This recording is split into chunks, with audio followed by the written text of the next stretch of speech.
for that update Day this 2. morning. Burpees coming at you. Here we go. Well, the Supreme Court convenes today to begin a new term, and the justices are set to hear some very divisive issues. Leanne Wallace joins us now with more. Leanne?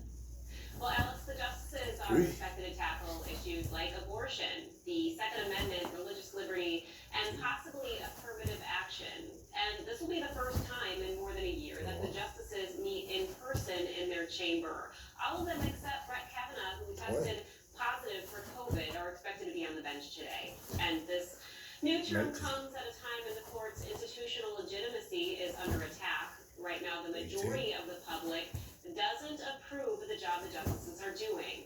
This will be Amy Coney Barrett's first full term on the bench and the first full term with the court's 6-3 conservative majority. Many analysts believe the court's new conservative majority may use it to scale back or even reverse Roe versus Wade, which guarantees the right to an abortion. And at first, the court will allow the public to access all oral arguments in real time through a live stream. So something to watch there as well. We'll hand things back to you. 12. Oh my. 12.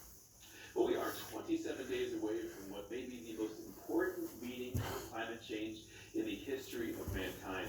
At the end of the month, world leaders will gather in Glasgow, Scotland for the UN Climate Change Conference. And while they're there, they're going to discuss the rise in global temperature that has been the catalyst for extreme weather events all around the world.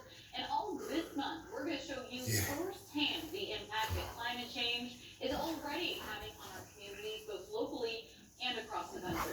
Yeah, so for example, a recent study published by the journal Science suggests that the which slammed Texas may have been made worse by climate change. Scientists are suggesting the brutal conditions were caused by the warming of the Arctic, which is driving the extreme cold down south. And out west, the extreme heat has contributed to unprecedented wildfires that have consumed miles of land and even turned entire towns into ash. Spectrum News 1's Serena Sandoval shows us the damage and how communities are adapting. The U.S. National Forest Service says since climate change is getting worse and worse, it's crucial for residents in the area to make sure all brush is picked up. I'm Serena Sandoval, and I spoke to a woman who says she did her part, but the flames from the Dixie Fire still destroyed her home. And now it's nothing but ash and rubble. Thoughts and questions still run through Doug Leather's mind as she looks back at the destruction of what used to be her home for the last 12 years. Where were the bucket drops? Where was the retardant? Where were our house wraps? It was a late afternoon when Doug found out her whole house was completely gone.